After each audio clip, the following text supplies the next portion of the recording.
Well, hello, everyone, and welcome into the Crowded Booth. My name is Bryce Koon. It is Wednesday, October 2nd, as we get ready for week 6 of college football and a fun slate. A fun slate if you're an SEC and an ACC fan, as we get to take a look at some of the games. We get into the games we're going to pick against the spread.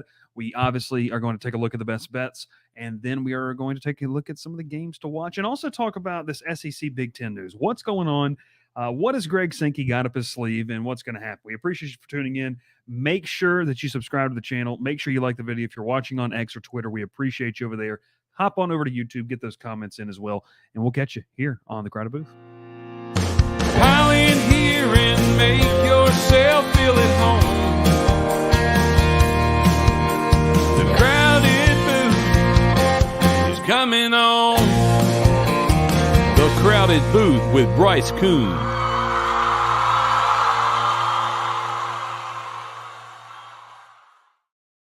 Welcome in. Bryce Koon alongside Will Manis, and once again, for about the 19th straight show, Ralph Leary evades the Crowded Booth, but we'll get him back on here soon enough. Will, how are you doing as we get ready for week 6 of college football? I would say not many headline games, but there's some interesting battles. We're going to talk about a couple of them here tonight.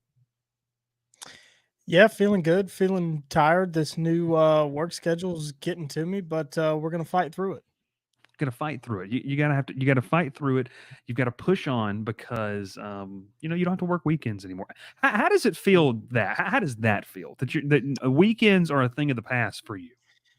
I don't know yet. We'll find out this weekend what that feels like. And Will, you get to christen it with the Deep South's oldest rivalry. How does that feel? I mean, obviously, but I know I get to christen it with a wedding, so I probably won't even watch any of the game. That's true. That's true. That is true. I do remember that. All right, we got college football on the docket. We're going to talk some SEC games. We're going to talk ACC games. But Will, I wanted to kind of start off because some news made the headlines, and we mentioned it last night on the call-in show about what a new version, a new era of college football could really look like. And then Greg Sankey, who, look, regardless if you like Greg Sankey or not, he has been at the forefront of all the major changes in our sport that we love. He has been at the forefront of just, conference realignment, the renegotiation of, media rights deals, the SEC's move to ESPN kind of in that full-time capacity. And so, I'll kind of read this. There has obviously been news that has come out that, hey, there could be a 72-team league. And this is something we kind of heard about, rumblings in the spring around the coaches' meetings, rumblings obviously in the summer. But everyone was kind of like, okay, that's a cool topic of conversation for a podcast, but how realistic is it? Well, if you don't know, a press release was issued yesterday about there's some advancement on that as they the people and the powers that be try to formulate this into more of an official capacity. And I'll kind of read this to you right here. It's, we have a complicated web of state laws that, they want to unify all of this. They want to obviously have a college football commissioner. Nick Saban and Mac Brown's name were thrown out, by the way, which is interesting. But I think North Carolina boosters floated Mac Brown's name. Definitely. Greg Sankey says that a centralizing power would be an attempt, and this is what he was quoted. He goes, he said it would be an attempt by the rest of the sport to catch up with the SEC. He goes, I've studied a little bit, and I come back to, I don't want to dumb down the Southeastern Conference to be a part of some super league notion with 70 teams that people would speculate could happen. They want to be us, and that's on them to figure it out, not on me to bring myself back down to earth. Pretty strong words on the podcast there from Greg Sankey. Let's talk about it, Will. Your thoughts on, we talked so much, earlier in the year about the 72-team league, but really on Greg Sankey and where he's taken the SEC.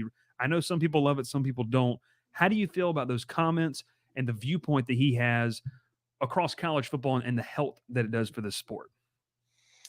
Well, certainly if we're going to centralize the power and have a commissioner, it should be Greg Sankey because he has been the most effective. I think that's the best way to put it, whether you like it or not. He's been the most effective commissioner of any conference. He's the longest tenured commissioner of any conference. He's been doing it for, over a decade now.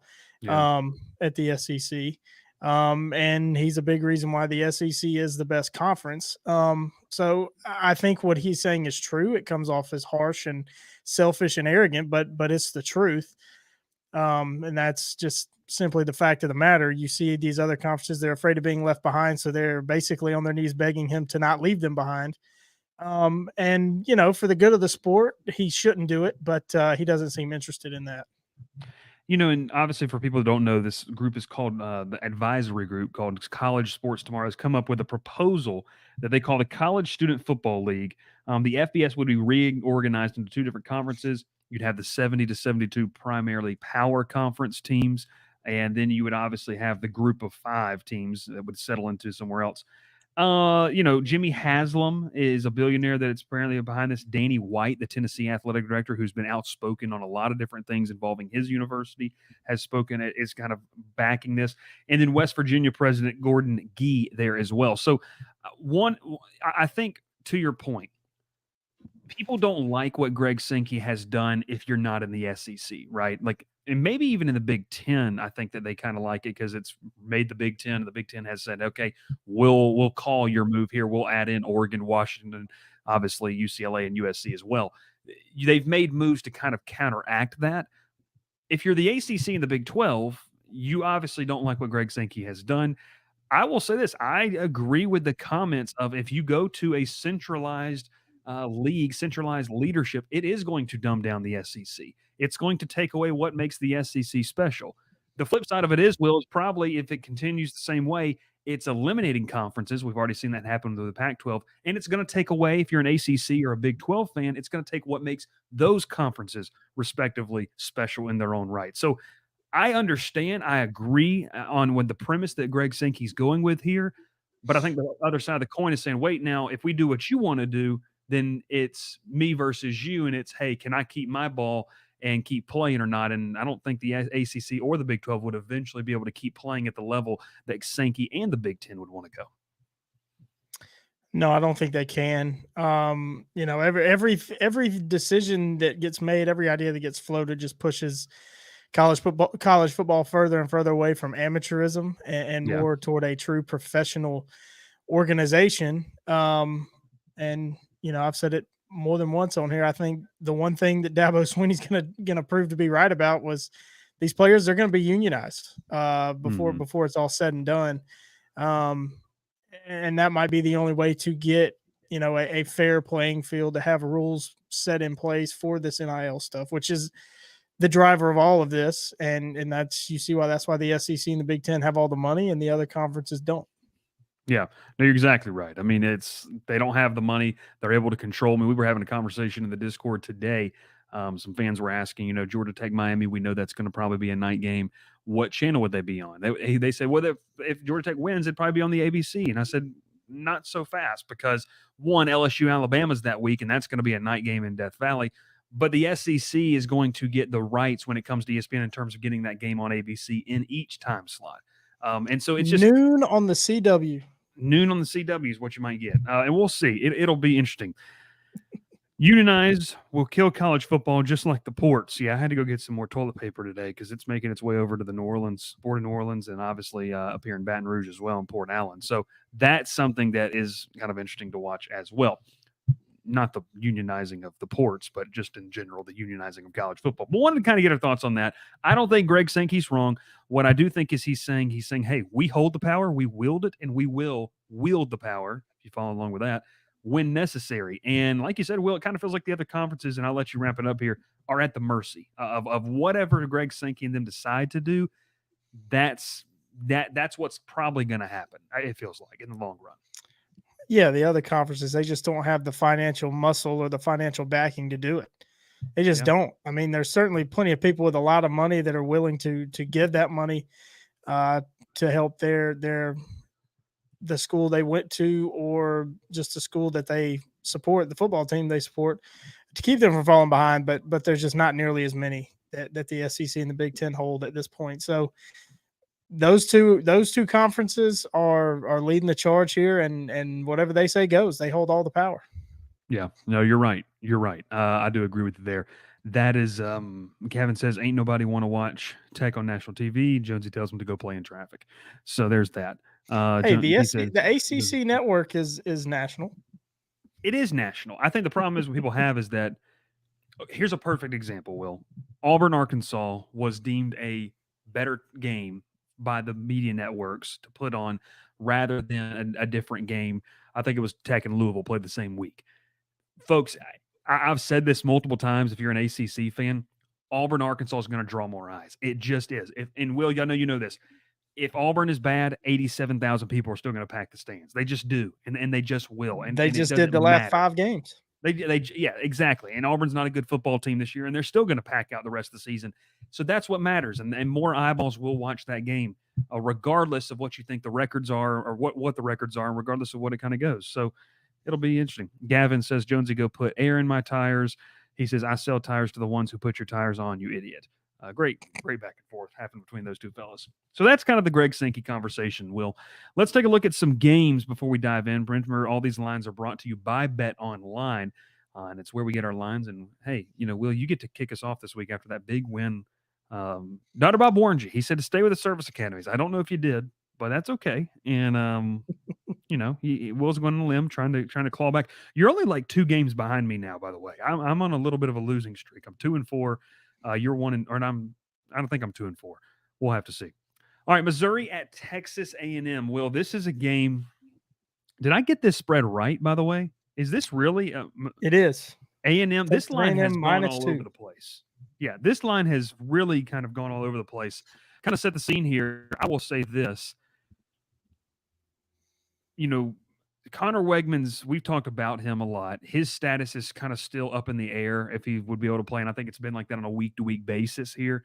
But I think even if he is available, A&M would be better suited to run out Marcel Reed, who has been dynamic for them. They found something offensively. The defense for the Aggies has looked really solid at times under Mike Elko. The big equalizer has been Marcel Reed's legs. He can throw the ball, but his legs are the primary source here. A&M -2 points right here. They get it at home. Well, when that place is going to be rocking, Missouri comes in. This is not the same Missouri team. Brady Cook hasn't been the Brady Cook we saw last year. They still got weapons. I don't think we should sleep on what Elias has out there in Columbia, Missouri. Your thoughts on this game? Where do you kind of lean? And are they begging you to take Missouri here? I don't know if they're begging, but I'm going to. I'm taking Missouri +2. I just think Missouri's the better team.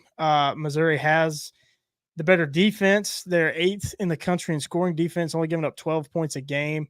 And defense travels and defense wins in the SEC. A&M's got a good defense too, though. They've only given up 18 points per game, but I'm going to lean toward the better defense here in Mizzou, even with Marcel Reed, who, like you said, he's been the great equalizer. He's a dynamic playmaker at quarterback, but I think Missouri can handle that. Missouri's offense, they put up points too, 36.5 points per game. That's good for 29th in the country. Mizzou, they've struggled the last 2 games against Boston College, who's really been an upstart. We certainly slept on them. Vanderbilt, I've been trying to tell everybody, you got to watch out for Vanderbilt. You got to watch out for Diego. That dude's a gamer. He's a baller. Peeking ahead at Alabama Vandy, that spread's 23. That's a lot of points for me, but I don't know if I'm going to play with that or not. But, it's not the Boston College and Vandy of the past that Missouri's had to play, and they found a way to win those games. They probably were looking ahead toward A&M. But I'm going to take the Tigers on the road. My biggest question in this game is, we know A&M is going to have a massive home field advantage, right? Like everyone knows that, the 12th man, we get that. But can the team on the field play up to the caliber needed that really comes into play? Because look, well, you've been in great environments. I've been in great environments. When the team on the field isn't matching the environment of the stadium, that environment of the crowd, that environment becomes less likely to affect the opponent than it would if they were playing well. That's my biggest concern in this one. I do think that I do believe that Missouri can put up some points. I think this is going to be a thrilling game. In fact, I think it's going to be a really back and forth battle. I'm going to take A&M to get a signature win at home, though, here. I like Marcel Reed, the upside of him. I like the Aggies' run game. I don't know why I'm feeling it. I agree with everything that you said about Missouri. I think Missouri's probably the better team on paper, but there's just something about this Texas A&M team, and this LSU's on the bye week, so I really kind of did some diving into all the opponents that are coming up on the schedule, and they just feel like the culture's so much better there that this might be a game where, you know what, they do play up. They play maybe above their level, and they win this game. So I'm gonna take A&M very, very close. But like I said, I believe you feel the same way. I think this could be a really back and forth, pretty good ball game. Yeah, I think so. The home team gets 3 points normally. Yeah. So, maybe Missouri is, a point better according to Vegas. But I just really love Missouri's offense. Their playmakers, Brady Cook, just kind of playing like a point guard, getting it out. Theo Weiss, Yeah. Mookie Cooper, Luther Burden. They got the 2 running backs, Noel and Carroll. A lot of balance on offense. They're just so difficult to stop. They cause so many problems. I think they can go into Kyle Field and get enough points to sneak away with the win. And like you said, it's not the same Missouri team. They play defense. They definitely play defense. But it's going to be tight, no doubt about it. It's going to be a tight game, and I wanted to add to that before we move on to the next game. You mentioned, I think this will tell us a lot about this Missouri team under Drinkwitz and his ability to have a sustainable, good program, good to great program within the SEC. If they can go on the road and take care of business as a top 12 team should, that will tell you a lot about what you could expect maybe the rest of the season. So I'm excited to watch this game. I believe it's a noon kickoff right there on the network that is owned by Disney, and we'll get to watch that one. It'll be a lot of fun. So, all right, that's Missouri and Texas A&M. Will and I differing in opinions, but we do believe it's going to be a good ball game. Let's move on to the next one here, Will. We stay in the SEC and we move over to a different Columbia. Man, this is a clash of styles right here. You have South Carolina, which I researched, but I haven't come across. Lenore Sellers playing in this ball game. Is he going to be playing? I have no idea. And if he does, to what capability is he? So if it is Robbie Ashford, we know that this is going to want to be a run dominant, ball control type of offense from Lyle Doggins there in South Carolina. The place is going to be rocking. This South Carolina team is still a little bit ticked off that they couldn't pull off the upset against LSU a couple weeks ago. 9.5 points. Like I mentioned, conflicting styles. Ball dominant, ball control offense for South Carolina. High octane, high flying offense for Ole Miss. The kicker here for me is in a match I'll be watching, Kyle Kennard and Dylan Stewart. Can they force, like Kentucky did, Jackson Dart to have to play from under pressure? That's going to be a massive key in this game. Ole Miss favored by 9.5 on the road. Your thoughts? Well, first I'll start with the injury. Shane Beamer said yesterday he wouldn't say that both Lenore Sellers and Rocket Sanders not at 100%, but both said they feel good and they look great. But sounds like coach speak. I'm looking for the injury report, which, as you know, new rule in the SEC, they have to announce it on Wednesdays. So they should have had an injury report today. And basically what the injury report says is kind of how I'm going to take a side in this game. I'm with you. If South Carolina can play defense and put pressure on Dart, they might win this game outright. Yeah. We know how good of an environment you were there for that LSU game. You know the environment that they can get in Columbia. Okay, looks like I found it. Ole Miss has a massive injury list. They have a massive injury list, but I'm not sure if that's Lane Kiffin just trying to troll the whole new system of just putting in guys in questionable. But yeah. Well, I basically mean guys that are out. Cedric Beavers out. Isaiah Hartrop out. Devin Price out. Logan Diggs, the running back, out. Cam East out. Joshua Pfeiffer out. Hudson Wolf out. And then offensive lineman Jaden Williams doubtful. South Carolina, they list Raheem Sanders and Lenore Sellers as both questionable. I'm going to take South Carolina plus 9.5. Okay. I think that, like you said, contrasting styles. I think that style plays better at home. You can play that style and still play to win. If South Carolina plays this game to win, similar to how they played against LSU, and don't play this game to lose it, I think they could even pull off an upset. I think South Carolina is legit. I think we slept on them some coming into the year. I think they're legit. If Lenore Sellers is healthy, I think I like them to win this game. If it's Robbie Ashford, if it's Robbie Ashford, change my pick. I gotcha. I gotcha. Here's a stat for you. Lane Kiffin is 8-8 in road SEC contest. We talk about what Ole Miss does so well, and I think when they're involved him out there last year, that is an amazing environment for the amount of people that they can pack into that stadium. And that's not me sliding what they do. I mean, it's a smaller stadium. It's unreal. And I know if Ralph was here, he would be able. He's been there too. He would be able to say the same. But where I sit with this game is you've got a team in Ole Miss who does so well at home, right? They do so well at home. But can you take what you do on the road and be effective?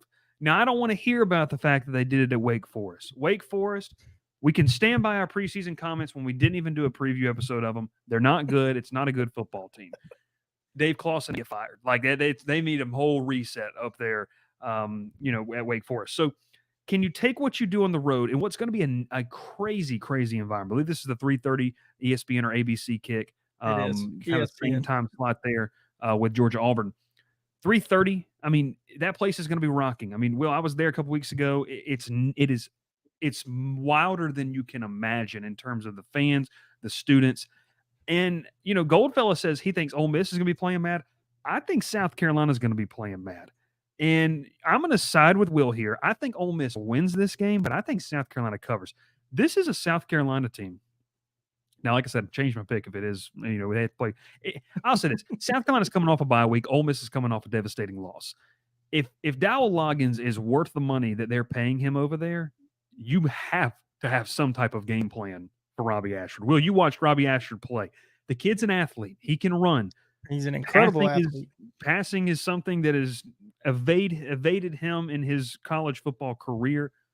What has to be the play call or what has to be the playbook here for him to have any type of success? Because I want to lean South Carolina. Heck, I'd love to see South Carolina win this game outright, like I think you would as well. But it all rests on the shoulders of Robbie Ashford because I think that defense is going to make some stops. But if they go 3 and out, like they did in the second half of that LSU game, it's going to allow Ole Miss to really kind of kickstart things offensively. Well, you got to let Robbie Ashford run the ball. I mean, he's literally a running back that plays quarterback position. He's a physical runner, which is rare for the position. And let's be honest. He's given Lane Kiffin's Ole Miss defenses some trouble in the past. He was able to put up some numbers as Auburn's quarterback against this Ole Miss defense. Now, scheme's a little different, and obviously personnel is different, but that's in Lane Kiffin's mind. You got to worry about him. You can't throw it a lot. I mean, basically have no passing game unless you get lucky and can hit some shots because you're going to bring the safeties closer to the line of scrimmage. But if Rocket Sanders can go and you have Robbie Ashford playing quarterback, that's almost like two of the exact same player. And they're both really dynamic running. So there's definitely a chance, but you got to find a way to create balance, whether it's screen passes or just short passes to the outside, kind of risk-free passes a little bit with him because Robbie, he'll get excited in the pocket. He's got a big arm. He likes to show it off, but it doesn't hit the target enough times. Yeah. It almost feels like, and none of this is so cliche, you got to get him some easy throws to get him to some type of a rhythm. I mean, and I know every quarterback has to be in a rhythm, but he's not one of those guys that can come out and, throw a 40-yard pass right off the bat. I mean, it feels like he has to be able to, like you said, hit on some short to intermediate throws. I'm gonna take South Carolina plus 9.5. I think Ole Miss wins outright, but man, if South Carolina can find some semblance of an offense, they can win this game because that loss last week, and I talked about it on Monday for Ole Miss, it was devastating. It doesn't mean Ole Miss is awful, but that was a devastating loss.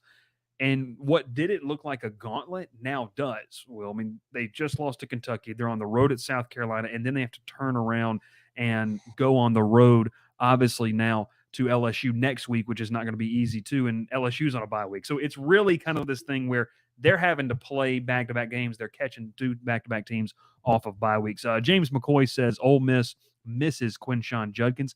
Probably a little bit. They brought in 75 running backs, that's for sure, through the portal. But I don't know. It's interesting. And Sawyer says, "Hey, Mr. Will Manu." There he is. But Learn Will, how to spell. yeah, I know. Any final thoughts on this game, or we kind of wrap it up? You threw out a Lane Kiffin stat saying he's 8-8 in 6 SEC road games. I'll give you an even more interesting one. All right.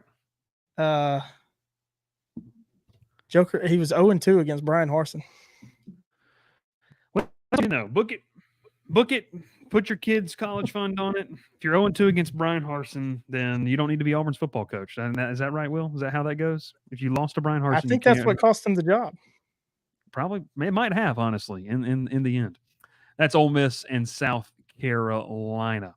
Okay, let's take a look. Just some games to watch. Will, let's kind of start with this one. Deep South's oldest rivalry.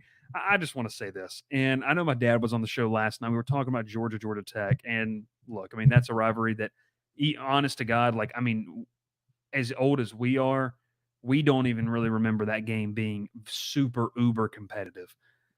Auburn, Georgia, Will, this is one that, we grew up on, and this was back and forth. This was obviously a game in November every year. And, man, it just feels lopsided. I know it's been a very, very long time since they've beat Georgia in Athens. Kind of tell me what's your mood entering this game. Auburn comes off just a gut-wrenching loss last week. I did. Gavin, I also fact-checked myself. He was not 0-2 against Harsin. So you lied. 1-1. 1-1. But he still lost a game. So, I mean, that's fireable offense enough. Your thoughts, because it feels like this is going to be a ticked-off Georgia team playing in Sanford Stadium, and that place is going to be rocking. And I don't know what Kirby Smart's stats are coming off a loss. That'd be something nice to see. But your thoughts? I mean, sure he's undefeated. I mean, might be. He probably, honest to God, is.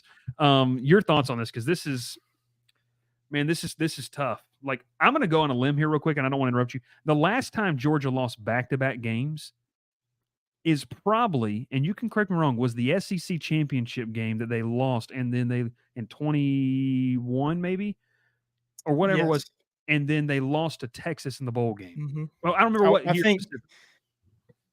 think it was 21, or was it 19? Might have been 19. Yes, because they lost to LSU in the SEC title game that year. And then the year before that, it probably would have been Kirby's first year in 2016. Yeah, so he's probably lost 2 games, back-to-back games, maybe twice in his entire career at Georgia. But your thoughts? I mean, what's your mood? I mean, what is the attitude heading into Sanford Stadium, where you know everything, you know you can't win there? If you're an Auburn fan, you feel like that. I mean, what has to happen? Well, attitude is checked out. It checked out this week.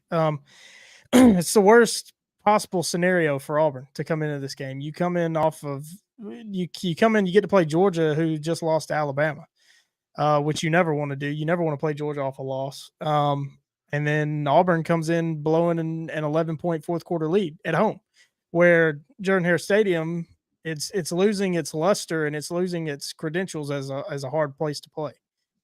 Because like you said, the team has not kept up with the atmosphere.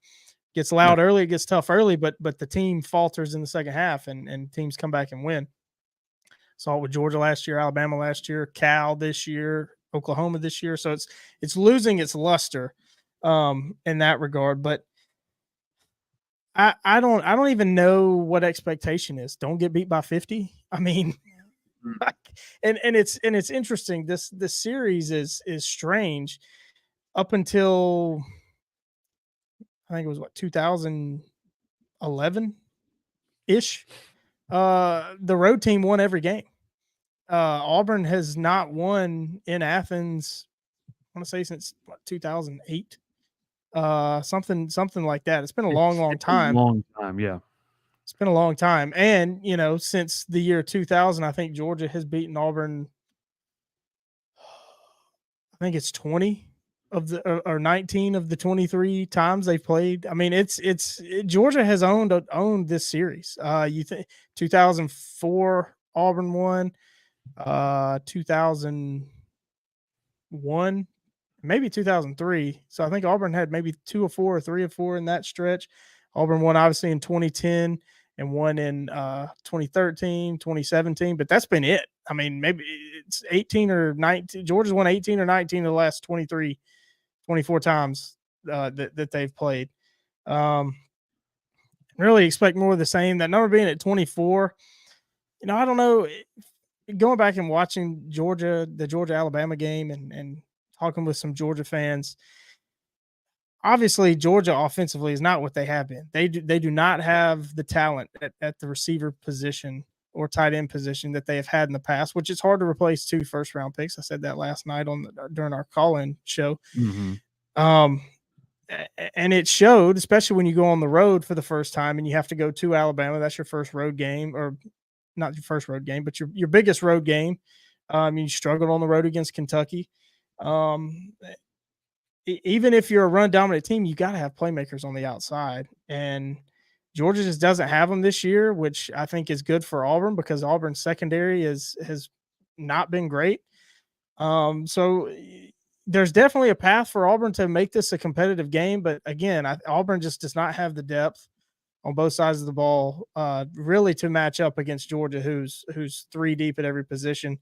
And then the last note on kind of Georgia's personnel and kind of their struggles on defense, they're lacking star power. I mean, they've got really, really good players, I think, at every position, but they're kind of limited to one star. I would say Malachi Starks might be the only star of the defense.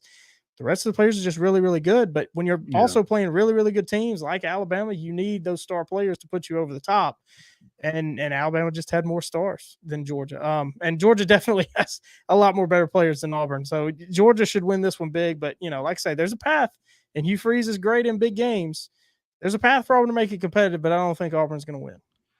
I kind of sit with this, Will. We talk about what it takes to pull off an upset. And even if a team is playing well, there are questions, like to be able to pull off an upset. Okay, hey, this team's playing well. This is an Auburn team that's not playing well. The offense is anemic. We have talked about it.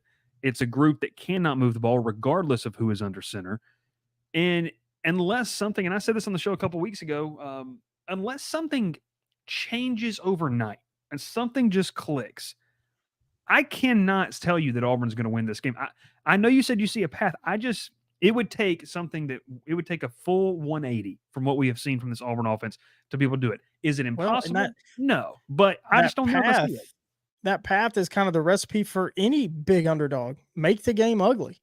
Get some stops early in the game, maybe force a turnover.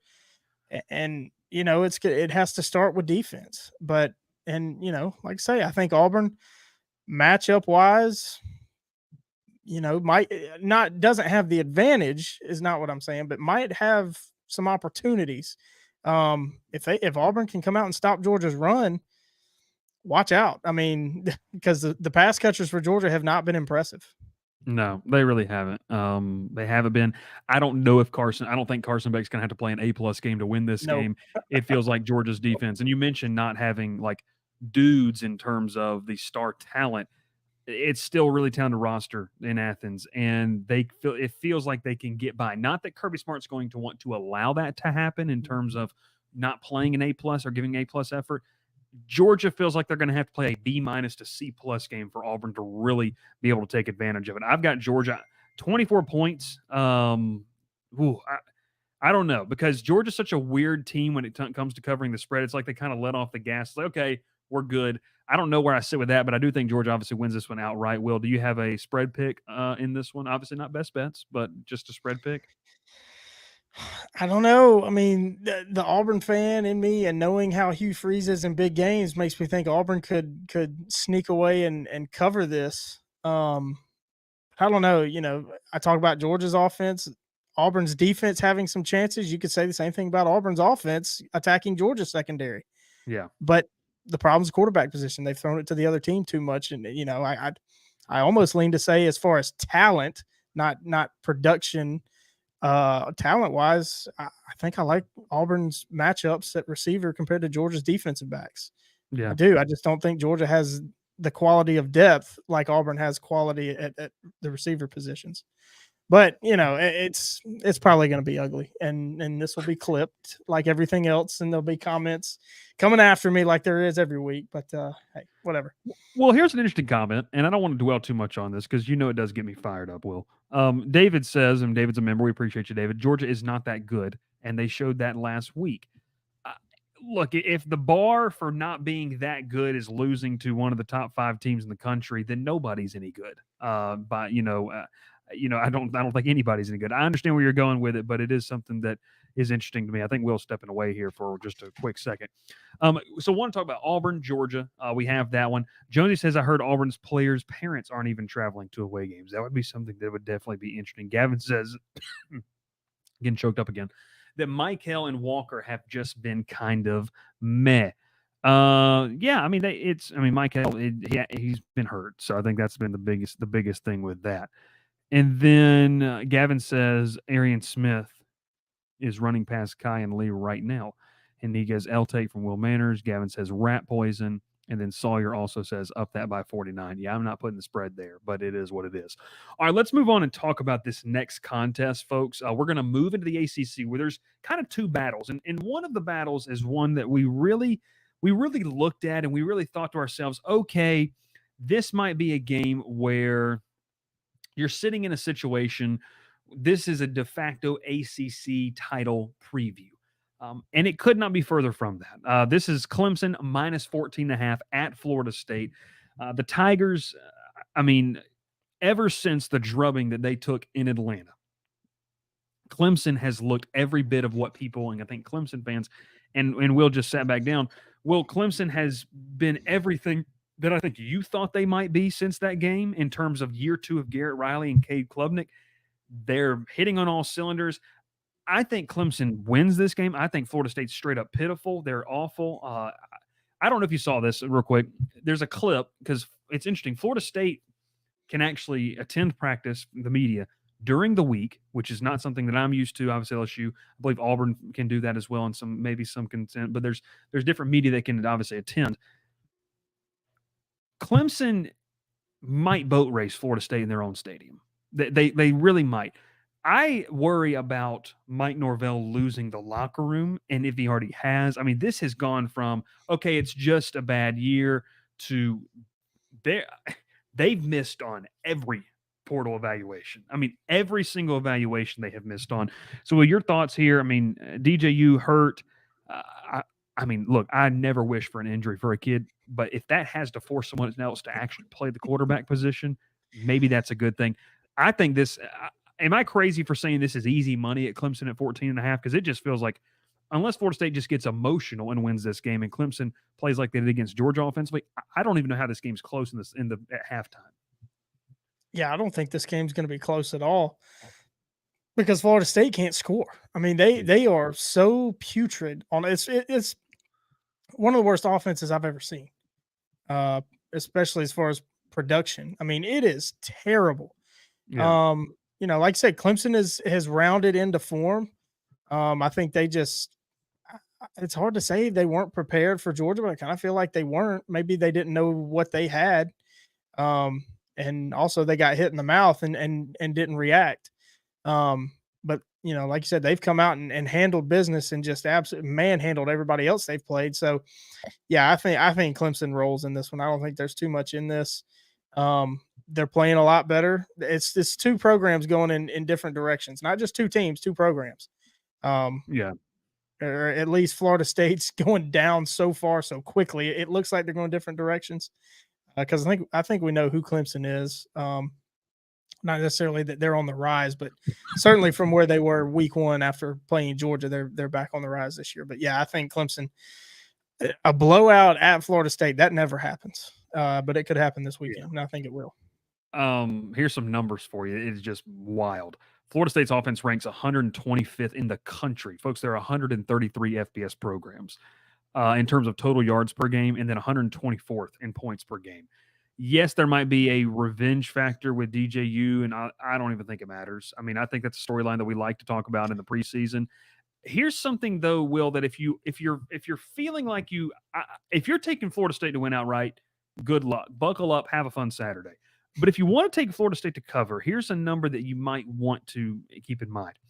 Yes, Clemson has had this renaissance of an offense, this dramatic turnaround, but they have done it against two teams that were vastly overrated to begin the season. App State, who's not very good this year, and NC State, who has been a shell of what we all thought they might be. When Clemson has played a defense, Will, that is near the top half of any defensive metric, they got shut down, obviously against Georgia. App State is the 13th worst total defense in the country. NC State is the 7th worst. It's one of the two of the top 15 worst defenses in the country. So yes, you executed, but you really haven't been challenged since week 1. Now, Florida State's defense is just allowing 20.3 points per game. They do sit in the top half of that. So while I don't think it's going to be as bad as it looked against Georgia, I think Clemson's offense could struggle because the teams they have gone up against and dominated have been very, very bad. So I think it's like we say, you're not as bad as you think you are. You're not as good. It's probably going to be somewhere in the middle here for me. Yeah, I don't think that they're going to go up and down the field and score on every drive. I think Florida State's defense is definitely good enough to get a couple stops, but like I said, they can't score. And yeah, like you said, every team Clemson's played, they've just gone up and down the field at will. I don't see that happening in this game, but Florida State just can't score. I mean, this could be like a 21-6 cover. I mean, that's what it could look like because Florida State, I don't know how they score. And, we talked about it. There was some comments that questioned it, but Clemson's front seven is really, really good. It's one of the best in the country. And Florida State already struggles protecting the passer and moving the ball. It's going to be even harder for them on Saturday. Yeah, I agree with you. Goldbella says Clemson could put up 21 in the first quarter. It wouldn't blow me away. I'll say this, and here's something. Maybe we should start having, it's not good for your pick, but it's good for your wallet pick of the week. The Florida State defense is someone that could help your wallet out potentially, but not good in overalls in terms of the result of the football game if you want to go there. So it's a night game, right? Ooh, that's a good question. Did I pass it? I think it is. It's 7:00 kickoff there in the over-under is at 48. Do they think Clemson's going to score 48 points? I mean, what is that? 35-14 is kind of what the expected score is roughly. Yeah, we'll see. Roughly. I don't know. People saying the Braves season's over, the Braves game's over. Folks, if you really, notification. Yep. 2-run double, Manny Machado. Padres lead 3-1. Anything they were going to do in the postseason was just icing on the cake. The fact that they made it here is nuts. So it's football season. We'll see you in the spring. It's basketball season. It is basketball season on the Plains. That is true. All right, another ACC contest can be kind of round out the games we take a look at. Will, this is when we were excited about preseason. We were excited about one of the teams. They dominated Florida State last weekend. SMU at Louisville. This feels like a de facto elimination game to get to Charlotte. Maybe that's talking a little too much. Louisville, a 6.5-point favorite at home. Will, people clowned us, okay? They clowned us when SMU came out and wet the bed, pissed down their leg, in fact, against Nevada and barely escaped. SMU has turned it around with a guy at quarterback that I don't think it's the upside is higher than Preston Stone. It wasn't what we thought, but they look formidable again. And I think it's a lot of credit to Rhett Lashley being able to utilize the offense to the way he needs to do it with this team. SMU on the road, I think it's going to be a good ball game. I'm going to watch this one. Tyler Shuck was really good in the early portion of the season. Notre Dame tamed this offense a little bit. Your thoughts on this contest? Because de facto ACC title elimination game. Like I think the loser is going to have a really tough path to kind of get there. Yeah, the loser will have to lose. Will have to win out and get some help. But talk about Rhett Lashley, the changes he's made with this offense. Benching Preston Stone took some guts. I mean, that guy was a third year start. I think it was his third year starting at SMU, going to Kevin Jennings, and it has worked wonders for SMU's offense.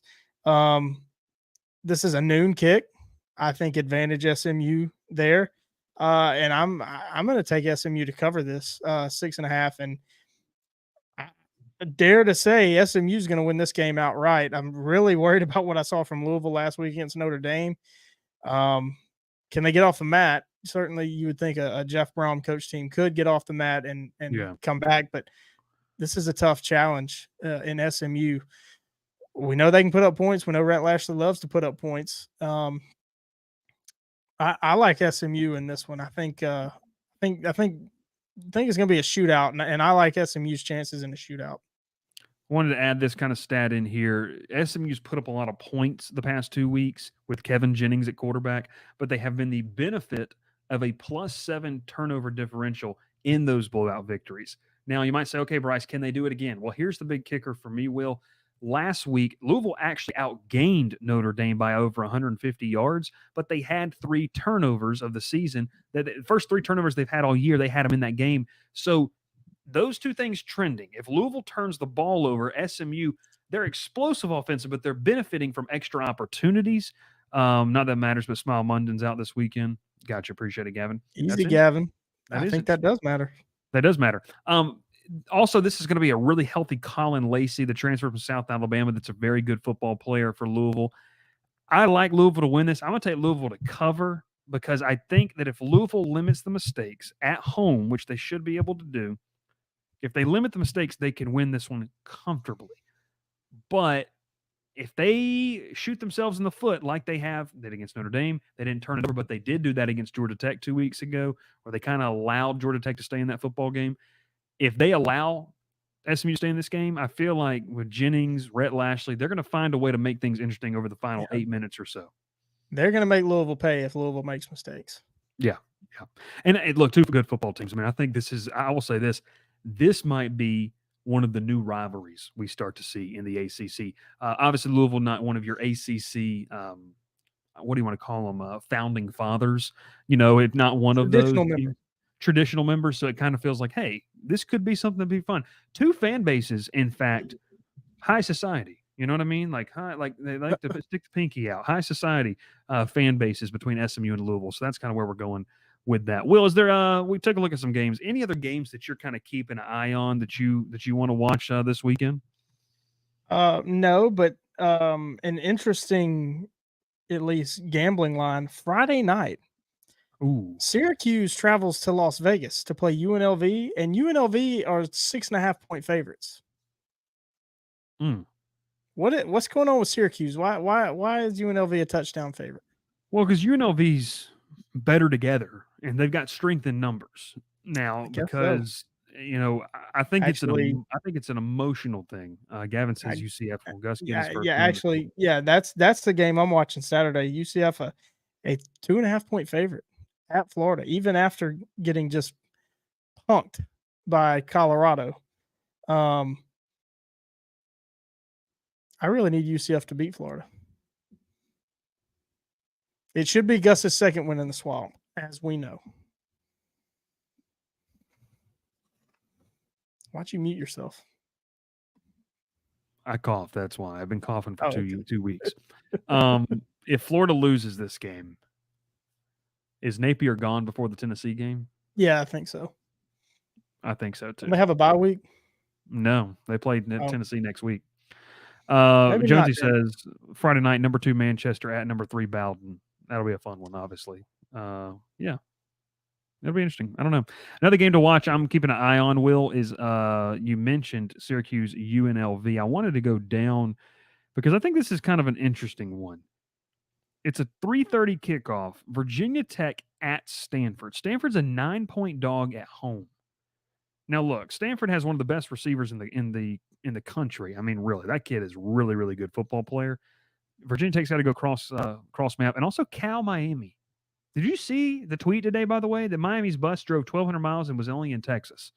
So the equipment bus is not there yet. You got to love conference expansion.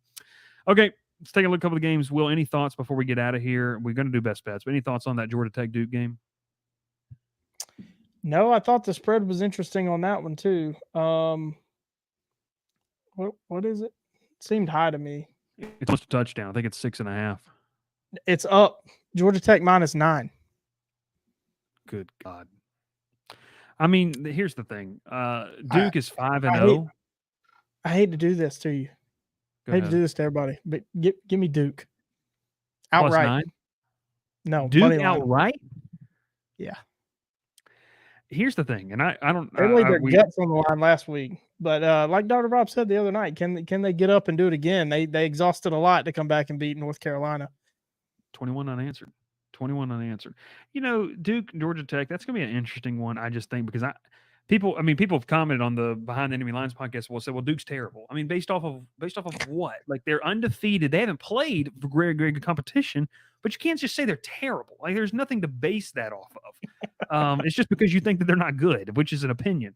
Goldfellow says, considering Will's record, I'm glad he's taking Duke. And you know what? You might be right. You might be. I will say this, and I'll preview it more tomorrow night. This is must win for Brent Key and Georgia Tech. Absolutely must win. If there is a semblance of advancement and progression from year one as the full-time head coach to year two, you got to win this football game. You have to win this football game. Especially as being such big favorites that they are. And now. at home, coming off a bye week, Will, you can't lose. This is not a losable. This is not a losable game. Like, you cannot lose this. Yeah. All right, best bets. Let's do it. We don't have Ralph's. Ralph's on a date right now. Shout out to the girl that Ralph's on a date with. Let's Jonesy says, if Tech loses, this pack his office up. I'm going with the service academies. Navy at Air Force, over 35.5. I'm riding with my boy Drew Cronick, former head coach at Mercer, now the OC at Navy. It's not typically the triple option. It's a little more wrinkled in that. I'm taking Navy at Air Force. I'm taking the over at 35.5. That's my best bet to get back on the winning side of things. I'm on a 2-game losing streak. So I'm going to where Will went a couple weeks ago. I'm not taking the under at 50, which, Will, that's probably one of the most brutal beats that we've ever seen outside of my week 0 pick in 2023.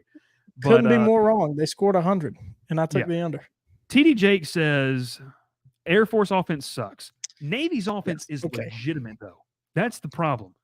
The only thing I'll say about this game, you are not as well versed in the battle for the Commander-in-Chief's trophy as I am. For whatever reason, no matter what's being said about any of the Service Academy offenses, when they play each other, they revert back to 1912. I mean, there may not be a forward pass in this game. Now, Drew Cronick, being the outsider that he is, might buck that trend, but there won't be a lot of passes. Yeah, Air Force's offense is bad. Also, these are the only games that the service academies care about. So on defense, you probably see some guys flying around and making plays, but Navy's offense is legit.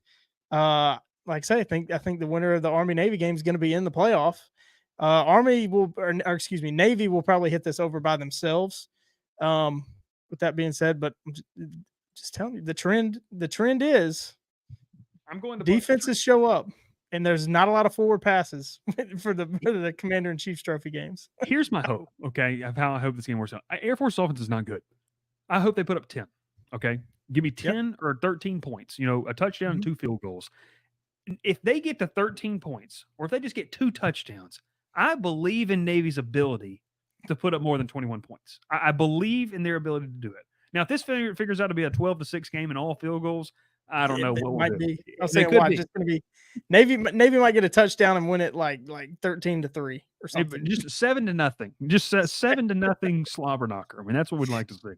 All right, we don't have Ralph's best bet of the week, but he is in first place, by the way. I believe he's 4-2, and I am 2-4, I believe, and Will is 1-5. So, Will, you're actually creeping up in second place now because I'm just pissing down my leg, like I said earlier. Your thoughts? What's your best bet? What you rolling with this week? I'm taking it over as well. Texas Tech at Arizona. Now, both of these defenses are really, really bad. Yeah, Arizona's below. They're like mediocre. 68th in total defense. They're averaging over 5 yards a play. Texas Tech, though, 124th in total defense, giving up 6 yards a play. They are horrendous. Remember, that was Ralph's pick to win the Big 12, and I think he had him as a top 4 seed winning the Big 12. Ralph had Texas Tech and NC State as power conference champions. Ralph was on a date with 2 women. Yep. Texas Tech and NC State. That's who he's on a date with. Probably women, but yeah. No defenses in this game. We know Arizona's offense is really good. They've got McMillan at wide receiver. I would butcher his first name, so I'm not even going to say it. Dude's going to be a first-round pick at wideout. Probably, I think he'll have a big game. So I need a lot of points. It's going to be a late night. I think this game kicks off at 9 Eastern, maybe No, I'm sorry. 11 p.m. Eastern. Big 12 after dark, which I'm about to vomit just saying because the Pac-12 did not die for this. But I need a lot of points late at night. Hey, and the best part is I get to finally can stay up and watch it. I can stay up and sweat it out.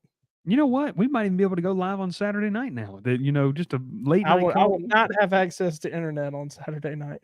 There you go. All right, that's our best bets. Will any other lines that you like? Any other lines that I like? I think I like Miami minus 10.5. But although I'm waiting on Miami to just essentially collapse and essentially get blown out in a game that they should win. Yeah. They try to lose to Virginia Tech, obviously. Wow, Arizona State's minus 2.5 against Kansas. I kind of like Kansas to go on the road and do some things. They've been Kansas has not been good. Abysmal. USC minus 8.5 at Minnesota. Tennessee minus 13.5 at Arkansas. I actually love that. That was on the short list for best bet. Okay, I like that. So there's some money to be made this weekend. Tennessee, Arkansas. That's gonna be a fun one. I think that'll be interesting. And I'm kind of looking at a couple more here. God, Georgia Tech minus 9.5 is what I could get it at right now, and that is me to death. Just insane. All the way we didn't. No, Texas, Oklahoma's next week. That was flipping over into next week. Miami. You like Miami minus 10.5 at Cal? I do. But like I said, I'm waiting on them to just self-destruct. Yeah, we all are. Do they do it again? Do they do it against Cal, or do they wait until they play Georgia Tech? I'm on the record saying that Miami's going to be undefeated, rolling into Atlanta, and Georgia Tech's going to beat them. I'm on the record before toe met leather on any game. You picked Georgia Tech to beat Miami. Yeah, you did. And I still picked Miami to win the ACC, but I did pick Miami to be a one-loss ACC champion. The only loss is to Georgia Tech on the road. Last game. Okay. Rutgers goes to Nebraska. Nebraska's a 7-point favorite. Now we know who goes. Rutgers. Who goes? Rutgers. We know Rutgers is a wagon. It's probably Ralph's best bet, even though he didn't give it to us. I targeted Rutgers when looking for a best bet. When I saw it 7 on the dot against Nebraska, it made me pause. I don't know. I don't know what to think about that game. That line makes me nervous if I'm going to back Rutgers.